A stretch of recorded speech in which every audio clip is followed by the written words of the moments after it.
Hi friends, நீங்கள் கடை வச்சுருக்கீங்களா? அப்போ கண்டிப்பாக இந்த வீடியோ உங்களுக்கு யூஸ்ஃபுல்லாக இருக்கும். ஃபஸ்ட்டு சட்ரு திறக்கும் போதே சட்டரை வந்து தொட்டு கும்பிட்டு தாங்க கடையை ஓப்பன் பண்ணுவோம். ஓப்பன் பண்ணிவிட்டு உள்ளே வந்த உடனே மெயின் வந்து ஆஃப் பண்ணிட்டு போயிருப்பாங்க. நம்ம சாமியை கும்பிட்டு அதுக்கப்புறமா மெயின் ஆன் பண்ணுவோம். அதுக்கப்புறமா நைட்டு மடிக்க வேண்டிய ட்ரெஸ்ஸஸ்லாம் இருந்துச்சுன்னா அதெல்லாம் மடித்து வச்சுட்டு கடையை ஃபுல்லாக கூட்டி விட்டுட்டுங்க.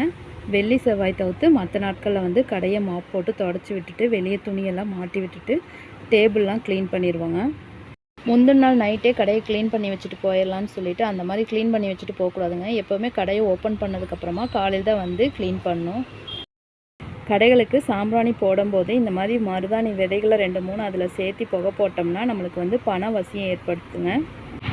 மருதாணி விதையை பவுடர் பண்ணியும் சேர்த்திக்கலாங்க. மருதாணி விதை வந்து உங்களுக்கு பூஜை சாமான் கடைகளில் கிடைக்கும். இந்த மாதிரி யூஸ்ஃபுல்லான வீடியோஸ் உங்களுக்கு வேணும்னா நம்ம சேனலை சப்ஸ்கிரைப் பண்ணி சப்போர்ட் பண்ணுங்கள் ஃப்ரெண்ட்ஸ். தேங்க்ஸ் ஃபார் வாட்சிங்.